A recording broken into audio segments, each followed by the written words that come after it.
is Khaldoun reporting, and we are here today with an exceptional interview with Atticus Finch from Mako. He worked as a lawyer whose most recent case was Tom Robinson's, Tom being the unfortunate Negro who has shot dead and attempt to escape imprisonment after announced guilty. Atticus Finch, Tom's attorney, was now recount the grievous event and tell us what had happened in the courthouse. Let's go live to Marlon. Doing good. How did you feel about the court case? You know, I was quite upset from the very beginning when Heck Tate asked me to represent Tom's case. Tom was a black man, and I knew he wouldn't be passed as innocent in that courtroom. Not when he was up against the white Mayella. However, no court case has ever lasted for that long before in a black and white duel. There may be some changes in racial attitudes over the years to come if we all stand up for what is right and persevere through this achievement. Was Tom Robinson a clearly innocent man, or was it a close battle? Tom Robinson was definitely an innocent man. The Ewells were always looked down at for their bitterness and their racial beliefs. If they had wanted truth, Bob Ewell wouldn't have gone around terrorizing the neighborhood in an attempt to kill my children. Unlike Tom, he was always known by his family, relatives, and close friends to be a good and patient person with good morals. Mayella Ewell would barely even speak straight when answering the questions I asked her. Bob Ewell was the one who beat up his daughter and threatened Mayella to blame it on an innocent black man in order to save herself, and in the long run, get rid of the Negroes. Do you find it difficult to be a lawyer and a parent at the same time? You know, parenting can be a little tough, especially when you're a lawyer, and especially when you have a difficult case like Tom Robinson's. A time like those really makes me appreciate having my wife when she was alive. She took care of the kids while I was working. I miss her very much.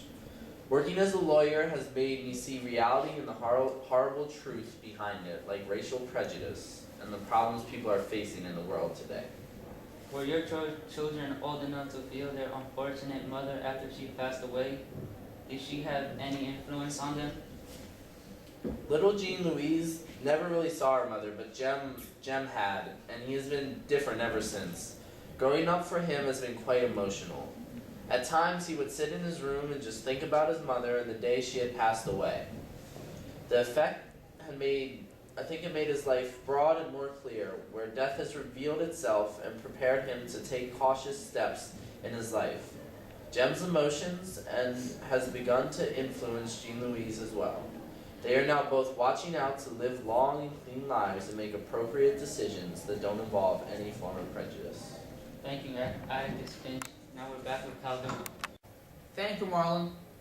Okay, so we have a recent court case in Macomb that you've all heard about is the accusation of Tom Robinson raping Mayella.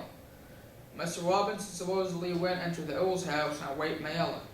Here today we have Sheriff Heck Tate with Cesar interviewing him. Let's go live to Cesar. We're here today with Mr. Heck Tate from Macomb County. Mr. Heck Tate, we have a few questions for you today. Okay, thank you for having me. Mr. Tate, what do you personally think was the truth in Tom Robinson's case? Was he guilty or not?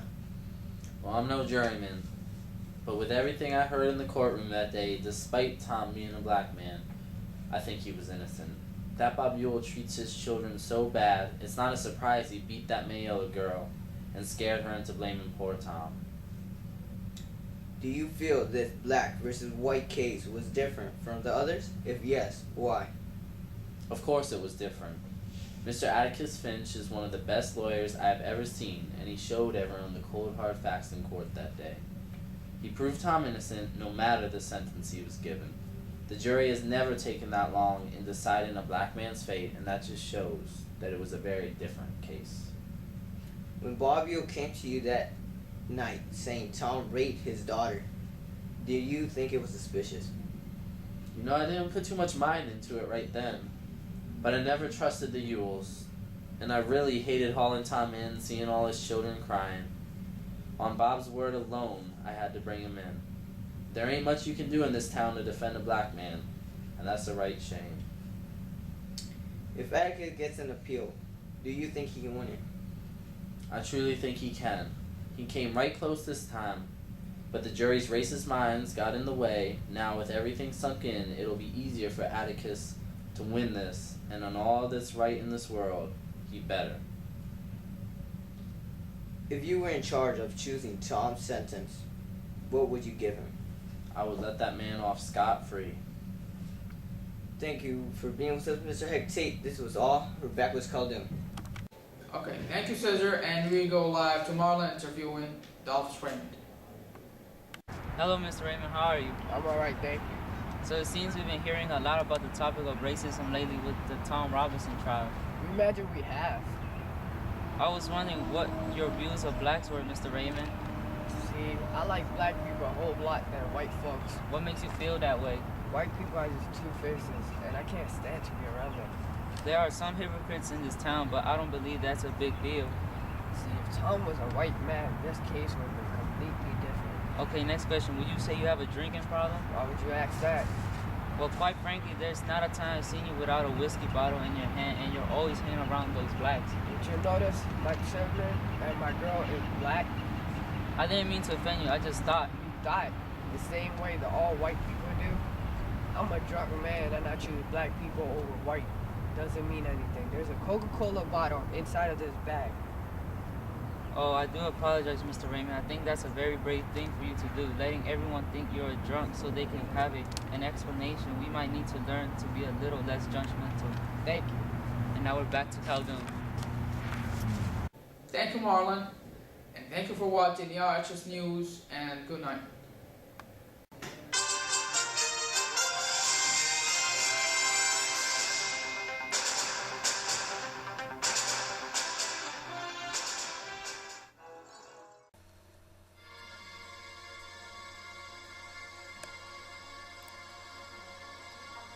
The day in the world.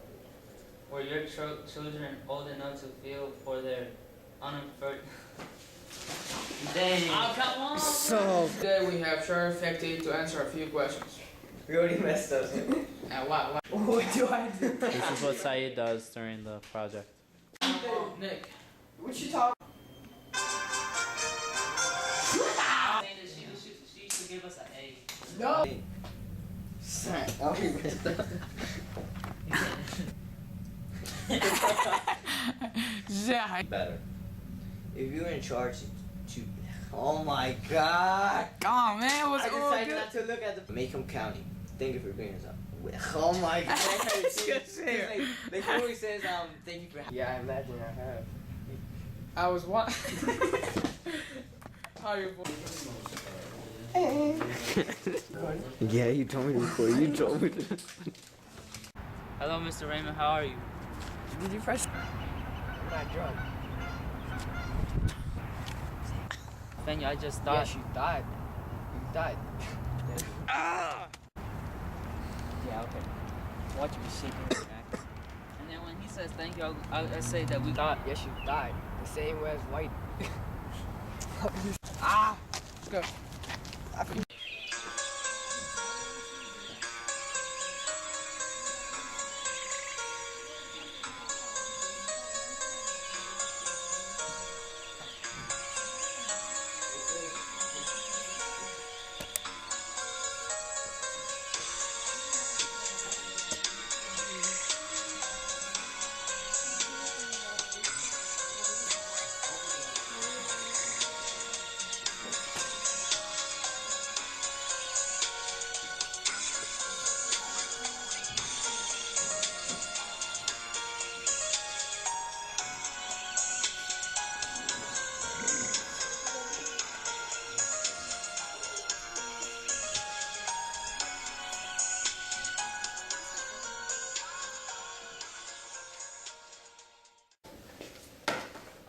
This is Khaldoun with boarding, and we are here today with an ex. Why are you laughing, bro?